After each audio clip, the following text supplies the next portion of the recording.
They roused a human from cryosleep and instantly wished they hadn't. Part 1. The Frozen Relic. The salvage ship moved slowly through the darkness of space. It was called the Quiet Dawn, and it belonged to Captain Yuna of the Velith Consortium. Yuna had been a salvage hunter for 20 years. She had seen many old ships floating dead in space. She had found treasures and trash. She had made her living picking through the bones of ancient vessels, but she had never seen anything like this. The ship in front of her was huge. It was broken and dark, floating in a field of debris that stretched for thousands of kilometers. The metal was old and worn. The symbols on its hull were faded, but still readable. They were human symbols. Yuna felt her scales tighten against her body. This was a natural reaction for her species when they felt fear. And right now, she felt very afraid. "Captain," said Tallow, her second in command. He was young and nervous, with 4 eyes that blinked one after another when he was scared. They were blinking very fast now. "The computer says this ship is 3,000 years old. 3,000 years. Yuna let that number sink into her mind. 3,000 years ago, humans had ruled this part of the galaxy. They had come from a small blue planet called Earth, and they had spread across 200 star systems in just a few centuries. They had been farmers and scientists and builders.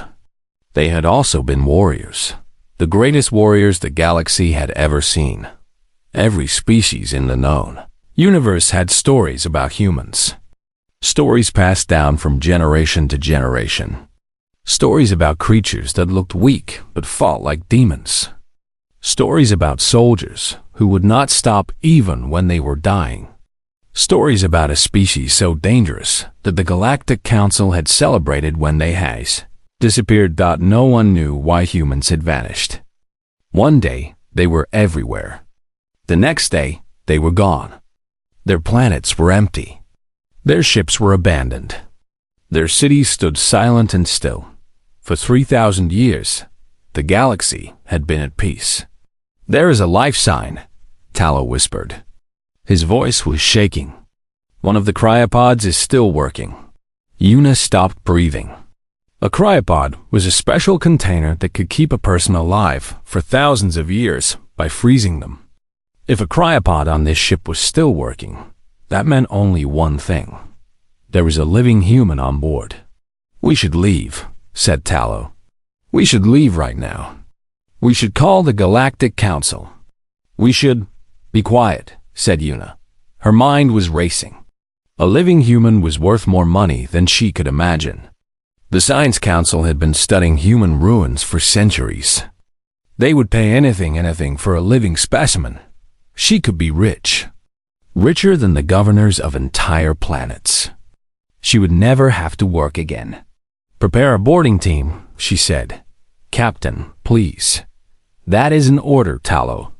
The boarding team moved through the dead ship carefully. The air was stale and cold. The lights had stopped working long ago, so they used flashlights to see. Yuna led the way, her weapon ready, her heart beating fast in her chest. They found bodies. Hundreds of them. Humans who had died when the ship's power failed. They were frozen solid, their faces peaceful, like they were only sleeping. Yuna tried not to look at them. The working cryopod was in the center of the ship, in a special room that had its own power source. It was still humming softly, its lights glowing green in the darkness. Through the small window on the front, Yuna could see a face. A human face. It was a male, according to the information on the pod screen. His name was Park Do-hyun. He was 29 years old. His job was listed as agricultural specialist, a farmer. Yuna almost laughed. Of all the humans they could have found, soldiers, scientists, leaders, they had found a farmer. A simple man who grew plants for a living. How dangerous could a farmer be? "Wake him up," she ordered. Her crew looked at her like she was crazy. Maybe she was. But she had come too far to turn back now. The revival process took 2 hours. The pod slowly warmed the human's body. It pumped special medicines into his blood. It shocked his heart until it started beating again. Yuna watched the whole thing through the window, fascinated and terrified at the same time. When Park Do-hyun opened his eyes, they were dark brown, almost black. He looked around the room slowly, taking in the alien faces staring at him. His expression did not change.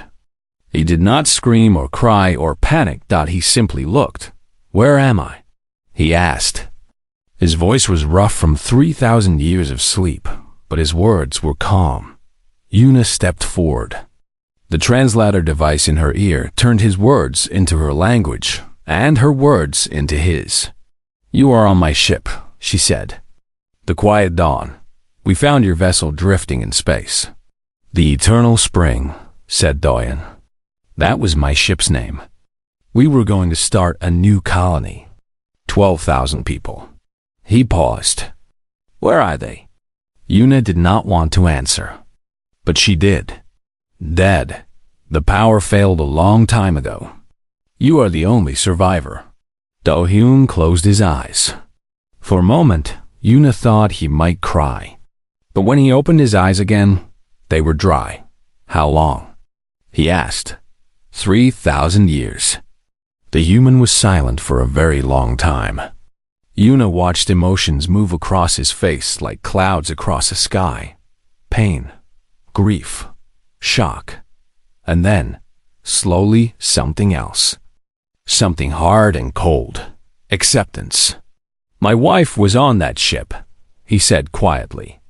"My daughter. She was 4 years old. Her name was Yeren." Yuna did not know what to say. She had expected many things from this human: violence, confusion, demands. She had not expected this quiet grief. "I am sorry," she said. And she meant it. Do-hyun looked at her. Really looked at her, like he was seeing her for the first time. "You are afraid of me," he said. "Why?" Yuna's scale shifted color. This was another sign of fear that she could not control. "Your species was very dangerous," she said carefully. "Very powerful. The stories say, I am a farmer," said Do-hyun. "I grow rice and vegetables. I am not dangerous." But even as he said it, Yuna saw something in his eyes. Something old and deep and terrifying. Something that told her the stories about humans were not just stories. They were warnings, and she had just ignored them all. They roused a human from cryosleep and instantly wished they hadn't. Part 2. The Awakening. They gave Park Do-hyun a small room on the ship. It had a bed, a table, and a window that looked out into space. The door locked from the outside. He was a guest, they told him. But he knew the truth. He was a prisoner. Do-hyun did not mind. He had bigger things to think about than locked doors. He spent the first day staring out the window at the stars. They were wrong. All of them. The patterns he had memorized as a child. The constellations his father had taught him. The bright points of light that had guided sailors and dreamers for thousands of years. They were all different now. 3,000 years. The stars themselves had moved. His wife, Sujin, had loved the stars. She would lie in the grass with little Yeren on summer nights, pointing at the sky, making up stories about the lights. Yeren would laugh and ask question after question. "Why are stars bright? How far away are they? Can we visit them someday?" "Yes," Do-hyun had told her. "Someday we will visit them all." Now Sujin was dead. Yeren was dead. Everyone he had ever known or loved was dead. He was alone in a universe that had forgotten his people ever existed. On the second day, Captain Yuna came to visit him. She brought food, strange, alien food that smelled like nothing he recognized, and she brought information. She sat across from him at the small table and told him everything. Humans were gone. All of them. Every colony, every outpost, every ship. 200 worlds, empty and silent. The Galactic Council had sent investigators to find out what happened. They found nothing. No signs of war, No disease. No natural disaster. The humans had simply vanished, like smoke in the wind. Some people think you destroyed yourselves, said Yuna. Humans were always fighting. Maybe you finally fought too hard. Dawn shook his head. We were not that stupid. We argued, yes. We fought sometimes. But we would never destroy ourselves. Then what happened? I do not know. And that was the truth. Do-hyun had no answers. He had gone to sleep as part of a colony mission, expecting to wake up on a new world with his family beside him. Instead, he had woken up to this nightmare. Yuna studied him with her 4 eyes. She was trying to understand him, he realized. Trying to figure out if he was dangerous. The Science Council wants to study you, she said. They will pay a lot of money for a living human specimen. Specimen, Do-hyun repeated. The word tasted bitter in his mouth. Like an animal in a cage. I did not say I agreed with them. Yuna looked uncomfortable. I am just telling you the truth. I appreciate that. Do-hyun took a bite of the alien food. It was strange, but not bad. What do you want, Captain Yuna? What do you think I am? Yuna was quiet for a long moment. When she spoke, her voice was softer than before. I think you are a man who has lost everything, she said. And I think that makes you the most dangerous thing in the universe. She was smarter than Do-hyun had expected. Over the next few days, Do-hyun learned more about the galaxy he had woken up in. The Velith Consortium was a trading empire that controlled hundreds of star systems. They were business people, not warriors. They made money by buying and selling goods, including salvage from old ships. There were other powers too. The Keth Raiders were pirates who attacked ships and stole cargo.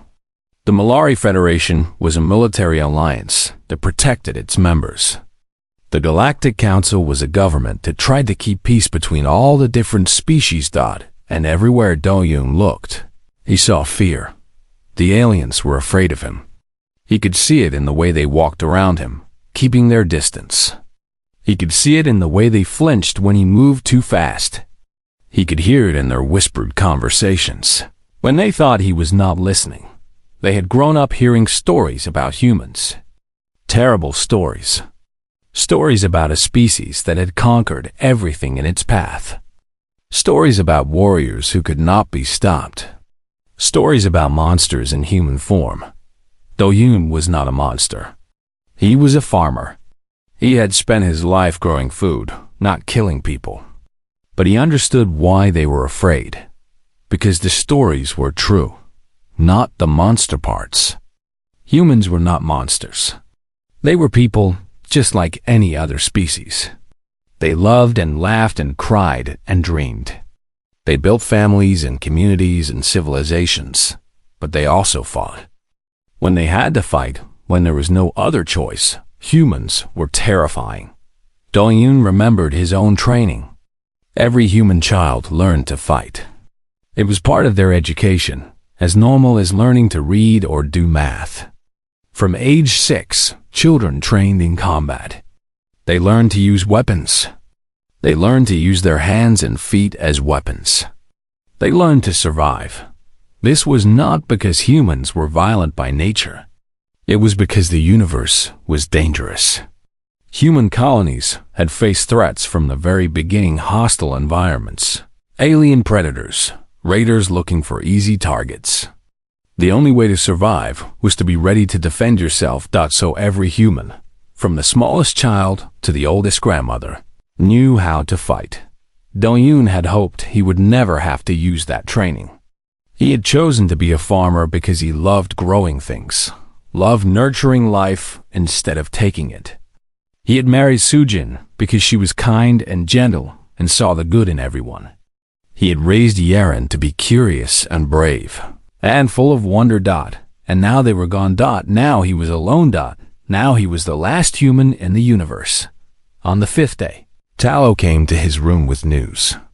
The young alien's 4 eyes were blinking rapidly, which Do-hyun had learned meant he was scared. There are ships coming, Tallow said. 6 of them. They are Keth raiders. Do-hyun stood up slowly. How long until they arrive? 2 hours. Maybe less. Talo's voice was shaking. We cannot fight them. We are a salvage ship. We have almost no weapons. The captain is trying to run, but they are faster than us. How many raiders on each ship? Maybe 30. Maybe 40. Talo looked at Do-hyun with something like desperation. They will kill us. They will take everything and kill us all. That is what they do. Do-hyun walked to the window and looked out at the stars. Somewhere out there, 6 ships full of pirates were coming to murder everyone on this vessel. These aliens had taken him prisoner. They planned to sell him like an animal. He had no reason to help them, but he thought about Sujin, about what she would say if she were here, about the kind of person she had always believed he was. He thought about Yaren, about her bright eyes and her endless questions, about the future she would never have. Take me to the captain, he said. What? Take me to Captain Yuna, now. Talo did not argue. Maybe he saw something in Do-hyun's eyes, something that made him believe this human farmer might be their only hope. They had woken a human from cryosleep. Now they were about to find out why the galaxy had feared them. They roused a human from cryosleep and instantly wished they hadn't part. 3. The raid captain Yuna was on the bridge when Do-hyun arrived. She was shouting orders at her crew, trying to squeeze every bit of speed from her ship's old engines. Her scales had turned pale gray, which Do-hyun had learned was the color of fear. Human, she said when she saw him. What are you doing here? Go back to your room. I can help, said Do-hyun. Help? Yuna laughed, but there was no humor in it. There are 6 ships coming. Over 200 Keth raiders. They have guns and blades and armor. You are one person. What can you possibly do? Give me a weapon and I will show you. The bridge went quiet. Every alien on the ship turned to look at the human. He stood there calmly, his hands at his sides, his face showing nothing. Yuna stared at him. You are a farmer. Yes. A farmer who wants to fight 200 pirates. Yes, that is insane. Do-hyun shrugged. Maybe, but your other choice is to die without fighting. I would rather be insane and alive than sane and dead. Before Yuna could answer, the ship shook hard. The lights flickered. Alarms started screaming from every direction. They have caught us, said the navigation officer. His voice was high with panic. They are firing on our engines. We cannot run anymore. Yuna closed her eyes for a moment. When she opened them, something had changed in her expression. She was still afraid. But there was something else there now. Something like hope. Give him a weapon, she said. The crew looked at her like she was crazy. Maybe she was. But what choice did they have? They gave Do-hyun a cutting tool. It was heavy and sharp, meant for repairing hulls. It was not a real weapon. It would have to be enough. He felt its weight in his hand, felt the balance, remembered his training all those years ago. His body remembered even when his mind did not. Muscles that had been frozen for 3,000 years woke up and remembered how to move. The first boarding alarm sounded 2 minutes later. They are coming through the cargo bay, said Talo. His 4 eyes were blinking so fast they seemed to blur together. Do-hyun moved toward the door. Then he stopped and looked back at the crew. Lock the bridge, he said. Do not open these doors for anyone except me. If you hear screaming, ignore it. If you hear begging, ignore it. Do you understand? Yuna nodded slowly. Do-hyun walked out. The door closed behind him and locked. The corridors of the quiet dawn were dark and empty. The crew had hidden themselves in secure rooms, hoping the locked doors would save them. They would not. Keth raiders were famous for their cruelty. They would break down every door. They would find every person, They would kill anyone who could not be sold as a slave, unless someone stopped them first. Do-hyun moved through the ship like a ghost. His feet made no sound on the metal floor. His breathing was slow and steady. His heart beat at exactly 52 beats per minute, the same as it had during every training exercise he had ever done. He heard them before he saw them. The Keth Raiders were loud. They shouted and laughed and banged their weapons against the walls. They were not worried. Why would they be? They had done this 100 times. They had never lost. The first raider came around a corner and died before he could make a sound. Do-hyun's cutting tool took him across the throat. The alien fell, his forearms still reaching for weapons he would never use. Do-hyun stepped over his body and kept moving. The second raider saw his friend fall. He opened his mouth to shout a warning. Do-hyun threw the cutting tool. It hit the raider in the face. He died with the shout still trapped in his throat. Do-hyun picked up a real weapon now, a long blade with a curved edge. It felt good in his hand. It felt right. He killed the third raider. The fourth. The fifth. By the time the other raiders realized something was wrong, 7 of them were dead. "What is happening?" shouted one of them. He was big, bigger than the others, with armor covering his body and scars covering his face. He was probably a leader. He was also probably scared. Do-hyun could see it in the way his eyes moved, searching the shadows for threats he could not find. Good. Fear was a weapon. Do-hyun had learned that lesson long ago. He stepped out of the darkness and let them see him.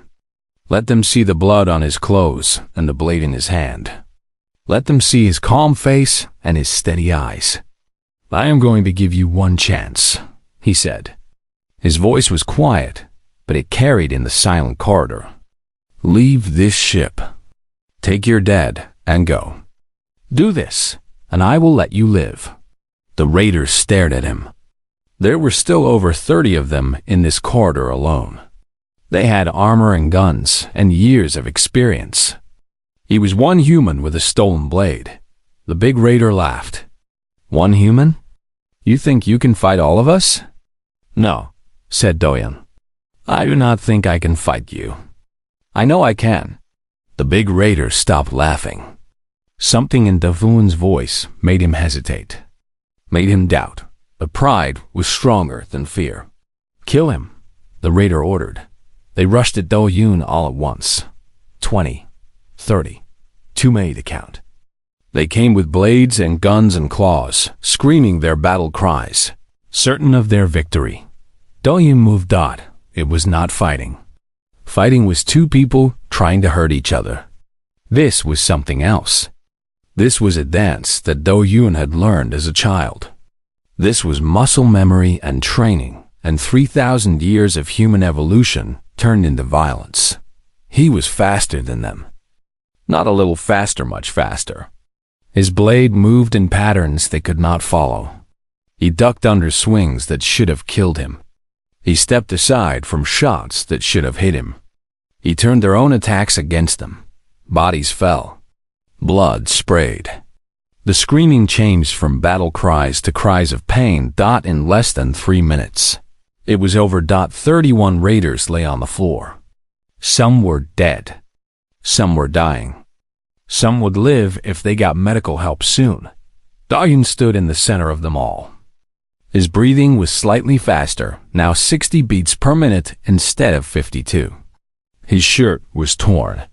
He had a small cut on his arm. That was all. The big raider was still alive. His legs were broken. He lay on his back, staring up at the human with eyes full of terror. "What are you?" he whispered. Do-hyun looked down at him. "I told you. I am a farmer." He stepped over the broken raider and continued through the ship. There were more pirates to find, more crew members to save, more work to do. Behind him, the big raider started to pray to gods that Do-hyun had never heard of. On the bridge, Captain Yuna watched through the security cameras. She watched the human move through her ship like death itself. She watched him kill raiders with a speed and skill that should not have been possible, and she finally understood. The stories about humans were not exaggerations. They were not legends grown bigger with time. They were truth.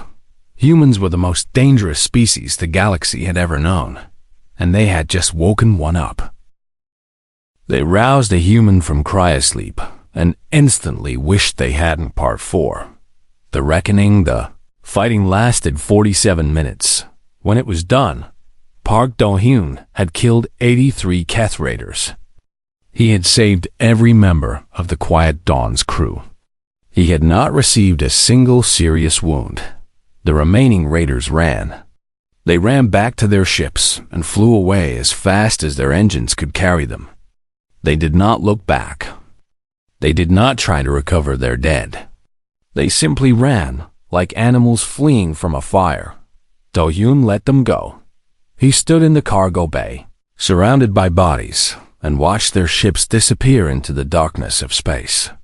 His hands were steady. His heart was calm. The violence had ended, and with it, the need for violence. He dropped his blade. The sound of metal hitting metal was very loud in the silent room. Captain Yuna found him there 10 minutes later. She came with guards.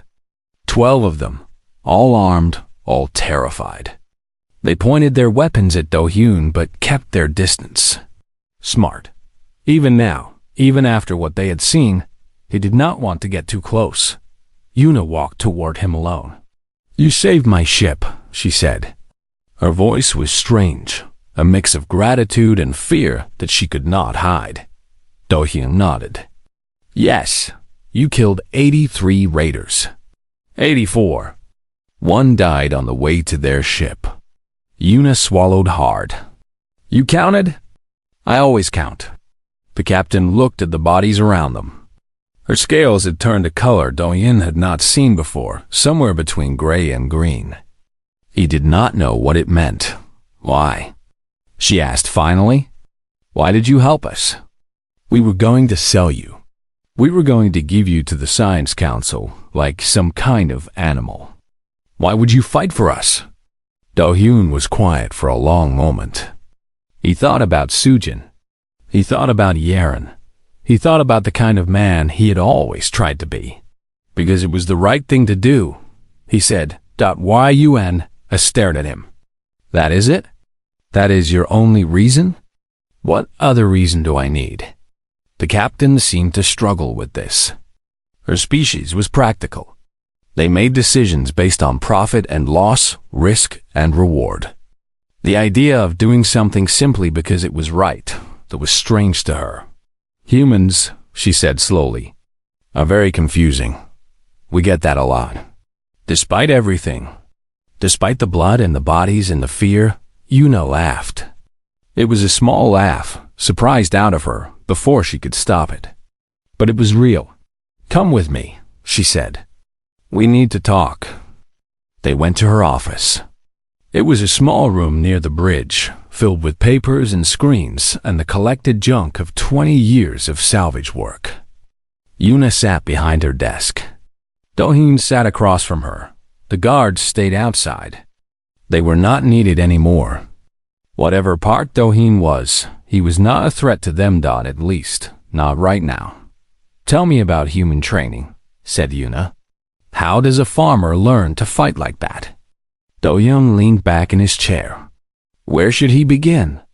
"On Earth," he said, "we have a saying, hope for the best, prepare for the worst. That is how we have always lived. We build beautiful things, but we also learn to defend them. We create art and music and science, but we also train for war. Every human? Every human." Yuna's 4 eyes blinked slowly. "Even children? Especially children. We start training at age 6. Not because we want children to fight. Nobody wants that. But because the universe is dangerous. And the best way to protect our children is to make sure they can protect themselves. What do you teach them? Everything. How to use weapons. How to fight without weapons. How to survive in hostile environments. How to think clearly when everything is falling apart. Diane paused. How to kill if there is no other choice. That sounds violent. No, it sounds practical. Do-hyun shook his head. Humans are not naturally violent. We do not enjoy killing. Most of us never fight at all. We live peaceful lives as farmers and teachers and artists. But we are ready to fight if we must. That is the difference. Yuna was quiet for a while. She was thinking, processing, trying to understand this strange species that had conquered half the galaxy and then disappeared without a trace. The stories say humans could not be stopped, she said. They say you fought wars against species 10 times your size and won. They say you survived things that should have killed you. They say. She paused. They say you were monsters. We were not monsters, said Do-hyun. We were survivors. There is a difference, is there? Do-hyun looked at her steadily. You watched me today. You saw what I did. Did I enjoy it? Yuna thought about what she had seen through the cameras. The human's face as he killed. The calm expression. The steady movements. There had been no joy in his eyes. No pleasure. No excitement, just focus. Just purpose. Just the grim determination to do what needed to be done. No, she admitted. You did not enjoy it. I hated it, said Do-hyun. His voice was soft now, almost sad. I hated every second of it. I spent my whole life trying to grow things, to nurture life, to create instead of destroy. And today I killed 84 people. They were pirates. They would have killed us. That does not make it easier. Do-hyun looked at his hands. They were clean now. He had washed the blood away, but he could still feel it. The worst part of being human is not that we can kill. It is that we are so good at it. It is that something inside us knows exactly how to take life, even when we wished it did not. Yuna did not know what to say. I am going to ask you for something, said Do-hyun. And I want you to think carefully before you answer. What? I want to find out what happened to my people. Somewhere out there is the answer to why humans disappeared. I need to find it. He leaned forward. Give me a ship. Give me supplies. Let me search for the truth. And if I say no? If I still try to sell you to the Science Council? Do-hyun smiled. It was a sad smile, without threat or malice. Then I will escape. I will steal a ship if I have to. I will do whatever it takes to find my answers. He paused. But I would rather have your help than your opposition. I would rather have a friend than an enemy. Yuna looked at this human, this farmer, this warrior, this last survivor of a vanished species. He had saved her ship. He had saved her crew. He had asked for nothing in return except the chance to find out what had happened to his people. What kind of person did that? You are very strange, she said. I know. I should sell you. The money would set me up for life. Yes, but I'm not going to. Yuna sighed. I do not know why. Maybe I have gone crazy.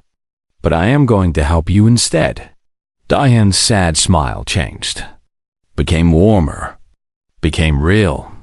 Thank you, he said. That means more than you know. Do not thank me yet. We still have to convince my crew. And we need to figure out where to start looking. I already know where to start, said Do-hyun. A planet called Kepler 442. It was one of our oldest colonies. If there are answers anywhere, they will be there. Yuna nodded slowly. Then that is where we will go. She stood up and held out her hand, a human gesture she had learned from old records. Do-hyun stood and took it. His grip was gentle, careful. The hands that had killed 84 people an hour ago now held hers like she was made of glass. Humans, she thought. Very confusing indeed. They roused a human from cryosleep and instantly wished they hadn't. Part 5. The beginning. 3. Months had passed since the raid on the quiet Dawn Dot Park, Do-yoon stood on the bridge of his new ship. It was small, a corvette-class vessel, fast and agile, but it was his. Captain Yuna had helped him buy it with the bounty money from the Keth raiders they had captured. The consortium paid well for pirates. Dead or alive, he had named the ship Yaren's Dream. Every time he said the name, he thought of his daughter. Her bright eyes. Her endless questions. Her dream of flying between the stars. She would never see the ship. She would never touch these controls or look out these windows at the endless darkness of space, but her dream lived on. In this ship. In him. That had to be enough. "We are approaching Kepler 442, said Tallow from the navigation station. The young alien had surprised everyone by volunteering to join Do-hyun's crew. He was still nervous, still scared, his 4 eyes still blinking too fast when danger appeared. But he was loyal, and in this strange new universe, loyalty mattered more than courage. On screen, said Do-hyun. The planet appeared before them. It was blue and green, covered in oceans and forests, beautiful even from this distance. 3,000 years ago, 1,000,000 humans had lived here. They had built cities and farms and families. They had called it New Korea, after the country where many of them had come from. Now it was empty. "I am reading no life signs," said the sensor operator. She was a Malari, tall and thin, with silver skin that reflected the bridge lights. Her name was Vesa, and she had joined the crew because she was curious about humans. No energy signatures. No signs of technology. The planet is completely dead. Not dead, Do-hyun thought. Abandoned. There was a difference. "Take us into orbit," he said. "I want to see the cities." They flew over New Korea for hours. Do-hyun watched through the cameras as they passed over what had once been homes and schools and hospitals. The buildings were still standing. The roads were still visible beneath the overgrown plants. Everything was exactly where it had been left. Untouched by war or disaster. It was like everyone had simply stood up and walked away. "This makes no sense," said Captain Yuna. She was standing beside him, studying the same images with her 4 eyes. 3,000 years and nothing has changed. No invasion? No natural disaster? No decay? "Something preserved it," said Do-hyun. "Something kept everything exactly as it was. Why? I do not know. But I intend to find out." They landed near the largest city. Do-hyun walked through streets that his ancestors had walked. He saw signs in Korean, faded but still readable. He saw playgrounds where children had once played. He saw restaurants and shops and homes, all empty, all waiting for people who would never return. In the center of the city, he found a monument. It was a tall pillar of white stone, covered in names. Thousands of names. Millions, maybe. Do-hyun walked around it slowly, reading the characters carved into its surface. Kim Min-jung, Lee Ji-hoon, Park Soo-jin. He stopped. Park Soo-jin. His wife's name. Not his wife. There were probably many women named Park Soo-jin on a planet of 1,000,000 people. But still, seeing those characters, that name, carved in stone, he pressed his hand against the monument and closed his eyes. "What is this place?" asked Yuna. She had followed him, keeping her distance, but watching closely. "A memorial," said Do-hyun. "A place to remember the dead. But your people are not dead. They disappeared. Someone thought they were worth remembering anyway." He opened his eyes and looked up at the top of the monument. There was writing there in larger characters, meant to be read from a distance. "We did not leave. We were taken. Find us." Do-hyun felt something cold move through his body. Not fear. Something else. Something like recognition. "They were taken," he said softly. "Someone took them. Who? How do you take an entire species?" "I do not know." Do-hyun turned to face her. His eyes were hard now, filled with a determination that made Yuna step back without thinking. But I am going to find out. I am going to find out who took my people.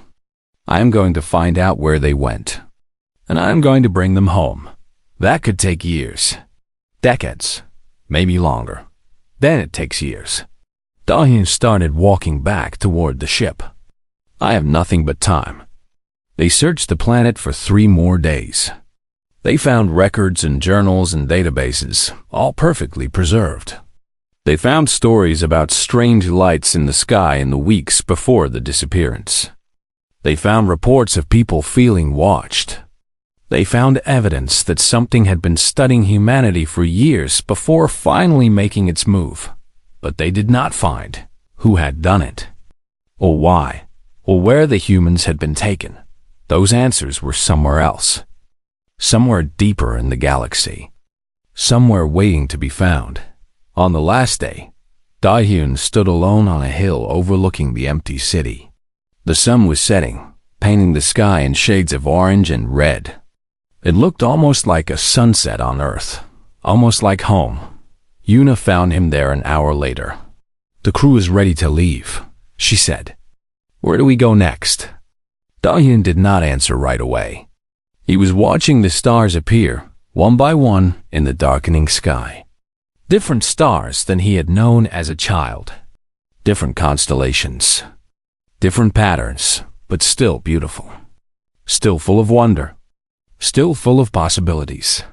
My daughter wanted to explore the stars, he said quietly.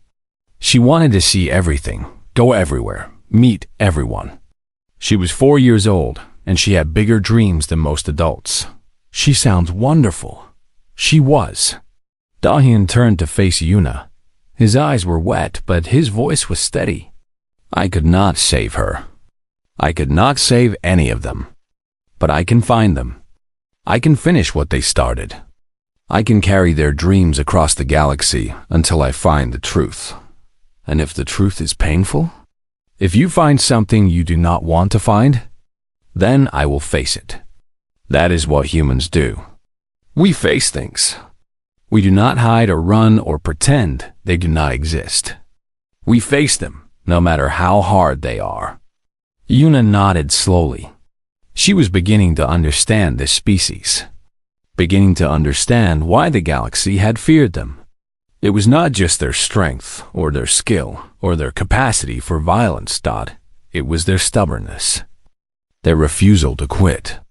Their absolute, unshakable determination to keep going no matter what stood in their way. Humans were not the strongest species in the galaxy.